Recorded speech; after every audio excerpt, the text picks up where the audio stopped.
Otavakesh. Achad Shalti Ve'ilad Hashem. Achad Shalti Otavakesh. Shifti, Shifti, Shifti, B'veit Hashem. Shifti, Shifti, Kol Yemei Chayai. Shifti, Shifti, Shifti b'veit Hashem. Shifti, Shifti, Kol Yemei Chayai. L'chazot v'noam ad Hashem. Uvakeh behei chalot. L'chazot v'noam ad Hashem. To gaze upon the beauty of Ad Hashem. One thing, I ask you, Ad Hashem, to be with you all of my life. One thing, I ask of you, Ad Hashem, to be with you all the days of my life. All right. That again was a beautiful melody by Chava Morel. I highly recommend you check it out on the YouTube link in the sources if you are interested. Who knows, maybe next week we'll try it again and you can sing along knowing it. And I might even play the guitar with it. Who knows? Okay. This week has actually made it clearer to us than ever that we can't expect another week to come. So next week, Bezrat Hashem, with God's help. My goodness, friends, it's been quite a week since last we met, and we're learning all new things that are possible. And so it's really just wonderful to be together, to learn and to practice. I realize that for some of you, practicing Hitbodedut may have come upon a huge obstacle if you did it during walks outside. So that's fine. We are flexible here, but of course I do know that some of you may have persevered and persisted and practiced in your own ways wherever and whenever you could. So I want to just start off by checking in about any practice experiences or questions you had. What happened this week? If anybody tried the different names for God, inspired by Hagar, or if you just had your own experiences and would like to share with the group. So I'm going to open. Please feel free to unmute yourself. If you'd prefer to type in the chat, always feel free to do that as well.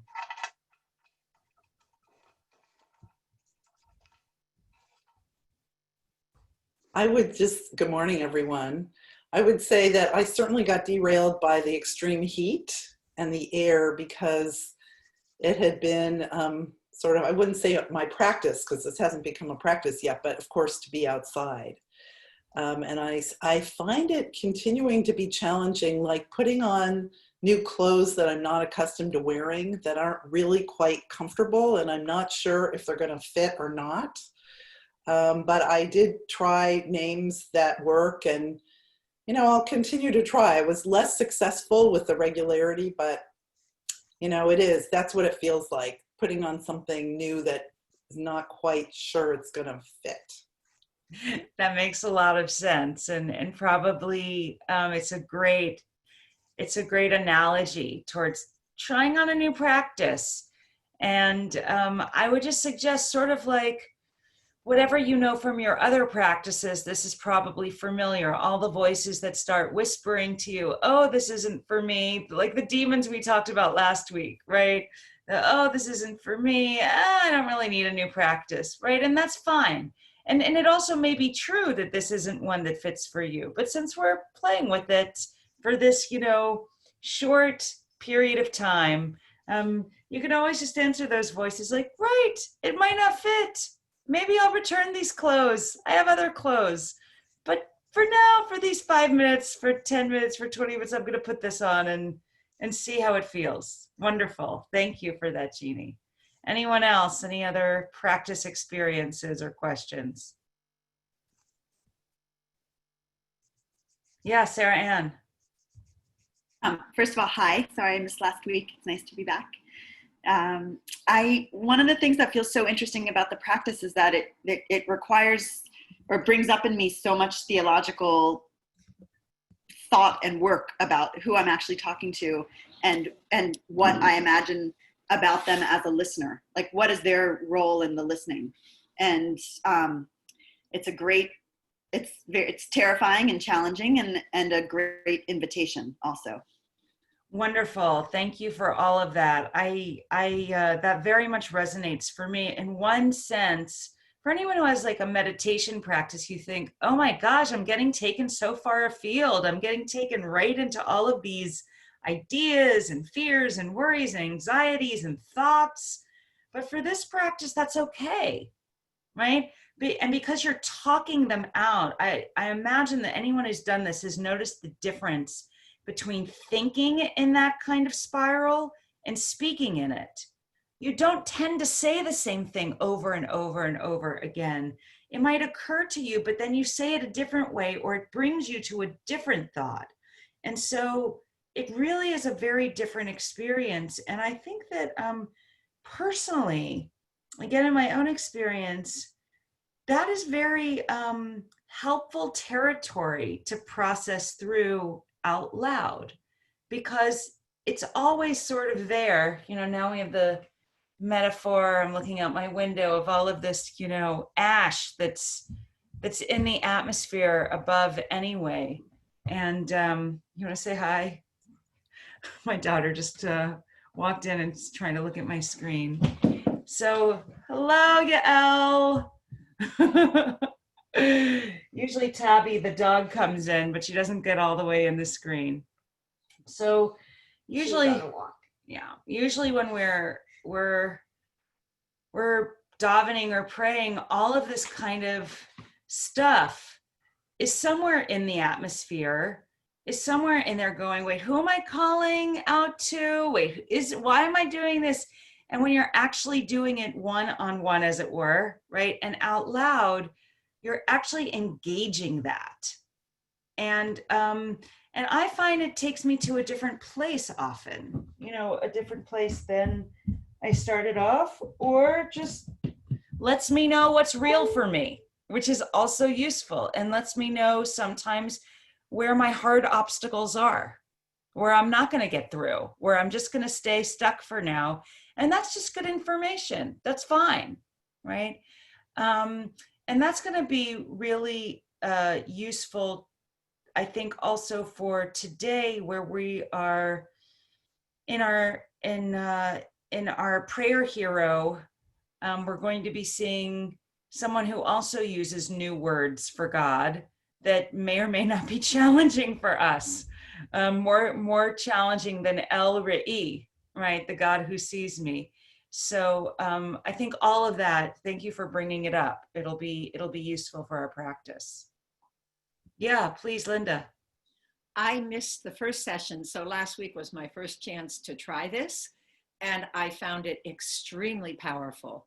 I normally go out first thing in the morning and take a walk. I live 7 blocks from Ocean Beach, so I'm out by the ocean anyway every morning, and I have had a regular prayer practice that includes the traditional prayers that I go through, the ones that call me most, including, of course, I love Adon Olam, but I have never used my own words in speaking directly to God, whatever, whoever, outside. And I love it. It's extraordinary. It's a wonderful addition to my being outside and connecting with whatever it is that's larger than I am, which is obviously a lot. Overwhelming. Well, thank you, Linda. That's clearly a big advertisement. You've just made probably a few people think, oh, maybe I'll try it again. Great. Thank you for sharing your experience. Yes, Ruth. So I'm sure I'm not the only one that has drawn this connection to what's going on in our world to the Exodus story and, you know, the pestilence and darkness and the evil Pharaoh. And it also, I mean, it's, you know, it makes me feel very connected to the Exodus story. And I've also thought about, you know, Shakespeare and how the external world always reflects the internal struggles of the main characters. And the chaos that is going on in our world, you know, in the physical world, things that we have never seen before, and how it's reflecting the internal chaos of our country and our world. And it's very, very disconcerting. And then, you know, on a personal level, my daughter and her husband came out from New York because they haven't seen us. She's pregnant, and we won't see them probably till after the baby. And so they rented an Airbnb in Berkeley, and we can't see them. This is such craziness. And, you know, there's a certain feeling of resignation, like we can't change anything that's going on. But, you know, I mean, I'm actually surprised in myself about my ability to be resigned and not furious and try to fight it. But, yeah. Oh, I'm so sorry. I mean, that's just heartbreaking. And I'm about to tell her just to go back to New York. There's no point to being here. Yeah, unless this changes, you know. and it just, you know, I mean, just when we perhaps have gotten used to sheltering in place in so many ways, you know, to have the opportunity to see people safely outside, you know, to have that erased, to have our walks and our exercise, Right. but also to have the existential disturbance of looking out the window and seeing what we've seen, you know, especially 2 days ago. All I'm going to suggest, you know, is that all of this is really great food for actually speaking out, you know. And for example, you know, I remember in one of my exchanges, I just said, you know, I found it in me, it came up, you know, thank you for showing me the truth of our world, right? Like the truth of climate change. Thank you for showing it to me in a way that, you know, is, and I said, and it's very difficult to see. It's very, very difficult to see. Yeah, Dara. I, you know, speaking of when you mentioned meditation and getting far afield, I think we're getting far afield, but in the discussion of Hitbodedut, but I just wanted to say that up until this week, I've been able to sort of keep being hopeful and keep hoping that there's, you know, and believing that there's an end to this and that things are going to get better. And, you know, the orange sky, I was alone in my house for the whole day. And it just, I don't know, it just like, it changed my whole setting. And, you know, for a couple of, you know, for the past 2 days, it seemed to have really had a big impact on just the general feeling. It's just hard to keep being positive. It's getting near impossible. And I suppose that's also good fodder for talking to God. I mean, that's really the bottom line. And, you know, I was intentional in opening this section up, because what we are experiencing, all of us have been on Zooms all over, and, you know, I'm sure. And when you're on a Zoom with people who are not in, you know, who are not having this happen, it's just a very different experience. And so since we're all in one, you know, or most of us, we have a few visitors who are very, very welcome. But since, you know, this is core, a Beth Sholom group, a Bay Area group who is experiencing something that we've probably never seen before, in the midst of something else larger that we've never seen before. It's really a part of our spiritual experience. It's really pushing us in ways that are challenging and different. And what I'm trying to say over and over again is utterly available for spiritual engagement, right? When you're feeling alone, this is a great practice, right? When you're feeling burdened, this is a great practice. And we still have, you know, several more weeks to meet and several more weeks of practice and of trying this out. And what I want to say is, sometimes it might not take the form of words. It might just be tears. It might be screaming. It might be anger, you know, it might be resignation, you know, and all of that is part of the spiritual path and is part of prayer, right? And it's just, there's so much that is accessible to us now, because so much that we expect is not accessible.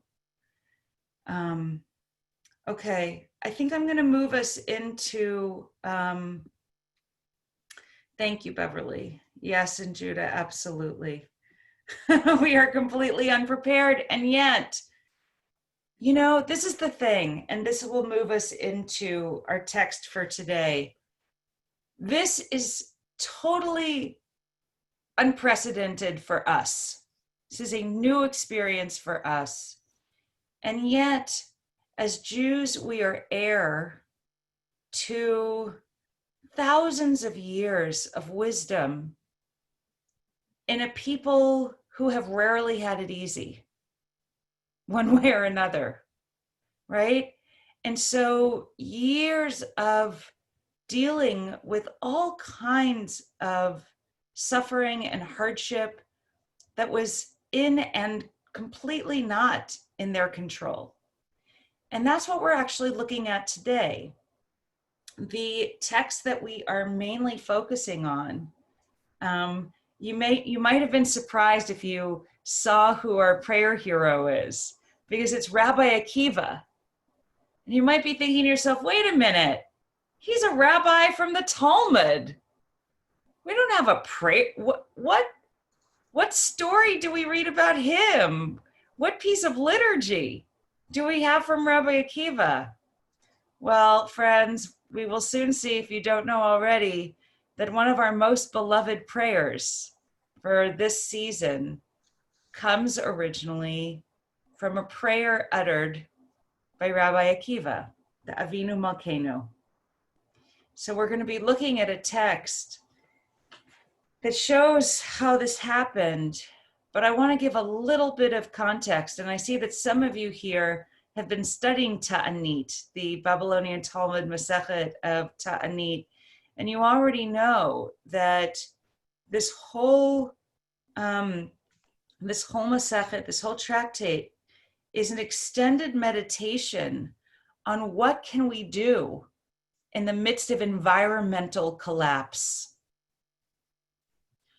And to put it even more baldly, what can we do when we are completely at the mercy of forces beyond our control, and we've already done everything in our toolkit that we know to do, and none of it's working? And the main situation for this in the Talmud is drought, right? What are we going to do when the rains haven't come? We have no food. We have no prospects for food. And the fact of it not raining is going to mean death, right? And so I want to just say we are at, we get to see in our texts situations that are not our own, but reflect some of the same issues that we're dealing with. So if you look at your sources, does everybody have them either in the chat or from the email? Great. We're looking at Ta'anit 25b, and it's two small sections. It's a small section, and I'm going to just suggest we're going to do this in Chavruta, and afterwards we'll talk a little bit more about it and possibly Avinu Malkeinu. But I have some questions for you in your Chavruta. They are on the sheet right after the text itself. You'll see it's a short text. First question is always, what are your questions? The second question really is two questions, and it's, what seems to work, right? In both of these stories, they have happy endings. But how do they get there? What works? Is it the same thing? Is it different? I could add a third question. How do you feel about it working in each case? It may not feel like a happy ending to you. Number 3, why does Rebbe Eliezer say to the assembled, have you prepared graves for yourselves? I think it's a pretty ambiguous statement, so I'll be curious about your thoughts on that. And finally, for our Hitbodedut practice, most directly, what do we learn about personal spontaneous prayer here? Okay, and by the way, if that's the question that most engages you, don't wait till number 4, just engage with that one. Whatever comes up for you and your Chavruta, engage those questions. All right, any questions about this text or the Chavruta? Okay, let's take until 8:40. I want to give you a fair amount of time. The text is fairly short. Feel free to call me in if you have any questions, or to send me a message if you like. And I'm going to set people up right now, and I may come visit.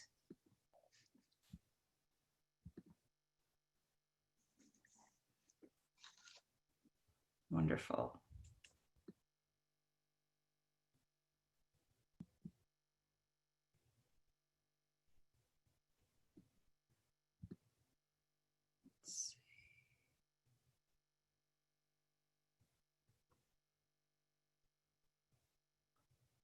Linda, did you get a invitation on your screen?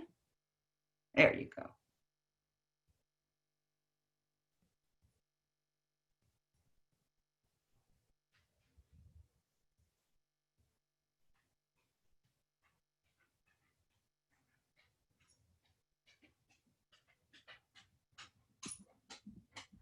Hi, sweet girl. Did you have a good walk? Did you have a good one? Good for you. Okay, I even remembered to resume recording. So clearly people can change and progress can be made. Welcome back everyone from Chavruta. I'm very curious. I heard a little bit of discussion in the rooms and it sounded amazing. I'm curious to be brought in to your various thoughts and questions about Rabbi Akiva, Rabbi Eliezer, what works? So feel free to unmute or type in the chat. Ruth. I think that what we were getting from it was that prayer that is rote, that just goes through the, without emotion, is pointless or doesn't get us what we want. Mm-hmm. But once there is emotion, we can connect to prayer with more sincerity, that we can feel it internally. And Rabbi Akiva in his praise was sincere, or when the people started to cry when they realized, wow, this is talking about mortality and about their lives, that's when prayers can be answered. And I think it ties into the whole, Rabbi Lubbock, this is real and you are completely unprepared, or the admonition in Yom Kippur from the prophets about what is this fast that you're talking about that's not sincere, Beautiful. And I will just point out, somewhat ironic, because who set up the huge structure that is daily prayer but the rabbis themselves? And so in a way we can see that at the same time, these are the authorities that created the structure that we consider to be, possibly rote, right? Possibly you can just do it without feeling anything. They're the ones saying, right, that real prayer, right, has to move something within you as well. So thank you. Yeah. Any other thoughts or questions, comments? Yeah, Beverly. And hi, everyone. This is my first class since I had to miss last year. So I studied with you over the summer at Roman Yeshiva, Rabbi. Nice to see you again. You too. So Jean and I in our Chavruta, we were wondering what's the significance of the numbers like 13 and 24? Great question. So 13 is a big one, right? And 13, I'm so glad you actually asked that question. This is going to feel like a digression, but it's not. I don't think so. 13, it's Friday, tomorrow night. Thank you, Ellen. We're certainly going to get to the 13 attributes even tomorrow night, right? Tomorrow night for Ashkenazim is the beginning of Slichot, right? The beginning of the petitionary prayers, of the heart-pouring prayers that are said in the Ashkenazi rite every day once you're within a week of Rosh Hashanah, and go through to Yom Kippur. And if you are Sephardi, you've been saying them since the beginning of Elul, right, for the whole month. And the central prayer of the Slichot and later of Yom Kippur is the 13 divine attributes. Hashem, Hashem, El Rachum V'Chanun. And as I was preparing for this, I actually wanted to say that I considered using this as one of our texts for this class. And I'm still super fascinated by it, so I'm really glad for Beverly's question, because it allows me to say this. Because here's the question, if I were to include this text, who then would have been the prayer hero? God. Yes, because God is revealing these to Moses. And yet, one of the eternally strange things about these 13 qualities is the fact that it begins with two names of God, right? The same name of God repeated twice. Adonai, Adonai, right? Haunting. But what is that? What is that? Is that, and yes, in some ways we might think it's God talking to Moses, but I'm actually putting out as a possibility and as a reason, if I had considered the 13 divine attributes, right? We could actually even say God is talking to God's self. Mhm. God is calling to that aspect of God, which is Adonai, which is the aspect in the way that we set these things up of compassion, right? Versus the name Elohim, which is judgment, right? So in a sense, it could be God actually praying, speaking, directing to God as well. So 13 is a huge number in this tradition, and twice times 13. Do I have this right? I have to do some math. Hold on. No, 26. 13 is the 13 attributes. 13 is the number of times, we talked about this in Psalm 27, that the name God is mentioned in Psalm 27. But what I really wanted to share with you, and I had to do the math, but I was right, is I'm going to type it in the chat in Hebrew, the word ahava, which is love, right? And so 13 is very big. And 24 is less of a regular recurring number, but you can always do really fun things with gematria. And it occurs to me it's 12 times 2, but I'm not sure why specifically the 24 blessings. It could be, actually, as I'm looking at it now, the 24 blessings in that context, I think, corresponds to the 24 blessings in Ta'anit, right, in the Masechet, that are directed if you are in this kind of danger. Say the Amidah, which is 18/19, and then there are additional blessings that are very interesting. Are Zikaron Truah, bring us to Rosh Hashanah and the themes of Rosh Hashanah, and we add extra things that they are calling blessings. So that's what they're referring to for the 24. Great question. Yeah. Thank you. Yeah. Other thoughts or questions, comments? Yes, Sandra. I was wondering, there are 24 hours in a day. Perhaps he was saying 1 an hour. Beautiful. Beautiful. Could be. Could be. That's, the beauty of Torah studies. We can open up any dimension, right, to these. It seems clear. I want to make sure we get into our Hitbodedut piece, but it seems clear here that that we are highlighting the emotional piece. But I want to just highlight for a moment the fact of the direct address once again, right?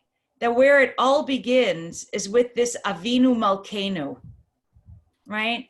Which up till now hadn't been, a formal part of the liturgy. He's creating it here in the same way that Hagar created her name for God. And this is going to be a theme we're going to see over and over. We're going to see it next week too, a little preview, right? Of creating a new name for God. And that could actually be a way of thinking about Hitbodedut practice, because every time we're speaking to God, we're actually creating who God is. We're creating a new relationship by what we share and how we share it. And so if you look at your source sheets, you'll see I didn't put in the whole text, but Chazan, sorry, the A and the N were left off, but Chazan Sabrina Sojourner, who's a wonderful spiritual leader who lives in Maryland, she recently posted her own Avinu Malkeinu, just what came to her this year particularly, and where she was at. And it's sort of like her own hitbodedut, her own direct address to God. But to start, using Rabbi Akiva's names was what helps her, right? Because of the Avinu Malkeinu prayer. The old one wasn't working for her this year, so she created her own. So I highly recommend, if you want, you can look at hers, and maybe this would be your own way of starting, of saying Avinu Malkeinu. You know, what do orange skies mean? Avinu Malkeinu, I feel like I'm almost at my end. Avinu Malkeinu, you know, it's enough already, whatever, you know, but it can be a way to start. And looking at the text briefly, like a child pleading with their father, it is very good to pour out your heart to God like a child pleading with his father. I changed the pronouns after this, but I kept it in because Avinu Malkeinu is explicitly male, and there are all kinds of ways that people are changing the liturgy, but I just thought for the beginning, I would leave that. Doesn't God call us God's children? You are children to the Lord your God in Deuteronomy. Therefore, it is good to express your thoughts and feelings and all your troubles to God, like a child nagging and complaining to their parent. So for those of you who wonder, am I just sounding like a spoiled child? Right now, Rebbe Nachman's giving us permission to nag and complain. Are we there yet? When is this going to be over? I don't like it, right? That sometimes can tap into the truest parts of us. Even if you think you have done so much wrong that you are no longer one of God's children, remember God still calls you their child. As the rabbis taught, for better or worse, you are always called their children. And I love this, for better or worse. Sometimes being a child to a parent is extraordinarily hard as well, right? And for better or worse, you know, we might not want to be with this deity. We're, you know, for better or for worse. So that can also be the subject of the conversations. I don't feel like we're in this relationship, or I don't really want you as a parent, right? Like, I don't really want to be a child either. You're like, all of these things are here to be interrogated, not accepted, but as fruitful conversation. There's another part about this same relation. I'm going to switch. How good it is when you can arouse your heart and plead with God until tears stream from your eyes and you stand like a little child crying before their parent.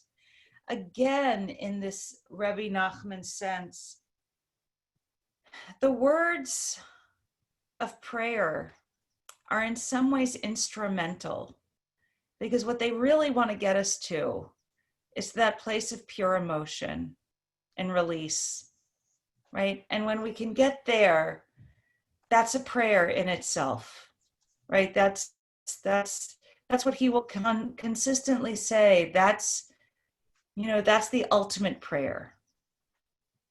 Confusing thoughts may enter your mind, but if you stand firm, God will send you another thought to encourage you.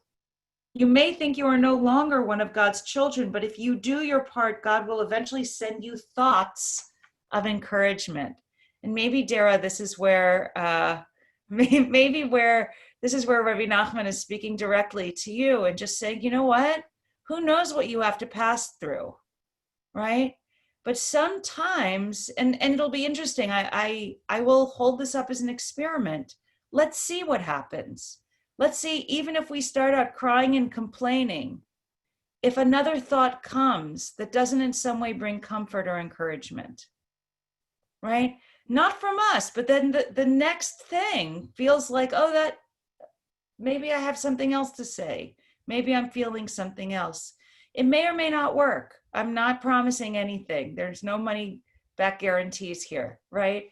But as a practice suggestion, Rebbe Nachman is steering us in that direction, and to an openness to say, if we get out what is top of heart, what is sent to us next? What comes? If we can imagine it as a dialogue, and that even the words that we're saying are part of what God is offering to us to offer to God, right? And to ourselves, obviously. Okay, thoughts or questions about any of this? Yes, Linda. One of the things we talked about in both situations was finally letting go of the control mechanisms. And it's interesting, Judaism, as you talked about, has set up this whole toolkit of ways that we try and control our relationship with God through 13 fasts, 24 prayers, etc., to make things happen. And yet it's only when we let go that it's possible to access the maybe the healing we need or the connection we need. I found that very interesting. Beautiful. And that is certainly core to the whole idea of the Avinu Malkeinu prayer of, we've done all we can, we don't know what else to do, we have to rely on you. And even as I say those words, you know, being in the culture that I'm in, that is a hard thing to say. I don't want to rely on, you know, like I must have things to do. I must be able to fix this, right? And to say like, ugh, you know, I surrender to you. I need your help. I'm like a child, or I need some kind of powerful king. There might be a lot that rebels in us against those, but we'll see our way to them. You know, we'll find our way to what might make sense for us. And if it can bring us again just to that place of true emotion and true connection, that's what we're trying to get to. True connection. And the words, when spoken out loud, again, not ruminated, but when spoken out loud, is a different experience that might help us get somewhere we could have never expected we would have started when we started. Okay, wonderful. Yeah, Miriam, last comment. It's kind of like when we rely on God at the last moment of Vini Malkeinu, but then basically we're relying on God, but God, like a parent, is forcing you to be independent. That's right. That's right. And basically, we're going to find the solution ourselves. God is not finding it for us. So by complaining, you know, as a parent, a child complains to a parent all the time, and we kind of push them, okay, yeah, you're complaining, you can do this yourself, you can do this yourself. I think we're going to be able to do this ourselves and just get to that level. Well, that's the dynamic that I heard Rebbe Nachman talking about here in this text is you're calling out to God, right? And it's reliant on you doing your part in this relationship. So it's not that you are totally powerless. Your power is to call out. And that is your job, right? So we'll see how it works. Let's close with our one words. One word, we're making our learning into prayer as Rebbe Nachman instructed us. One word that is something that you experienced today, is something you could just really use, or is something that you'd like to offer to the group as a bracha.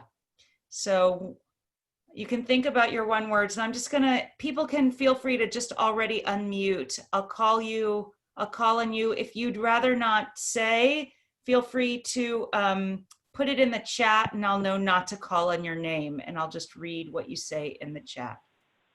So Linda. This was profound. Okay. I'll be taking this profound. I'll just leave it there. Thank you. Sandra.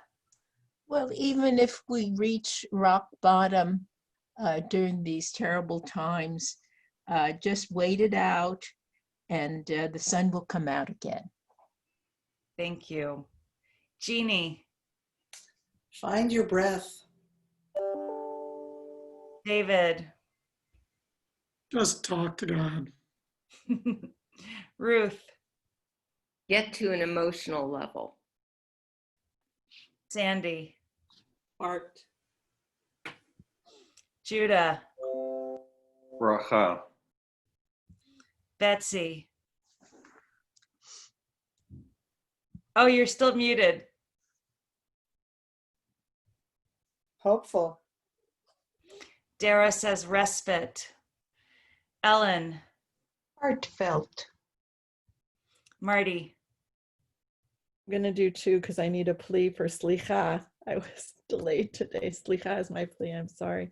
And I'm going to go with ahava with our 13. beautiful. Miriam, Positive. Sarah Ann, Persistence. Beverly, The power of a congregation, of a community prayer. Arlette. Overwhelmed. And I have a call-in user without a name, so I'm calling on you. Okay, comfort. Thank you. And I will also go with community. Thank you so much. It's only coming together that allows us to enter the secrets of Torah and of practice and prayer together. So wishing everyone a blessed Shabbat. Shabbat shalom. Shabbat shalom.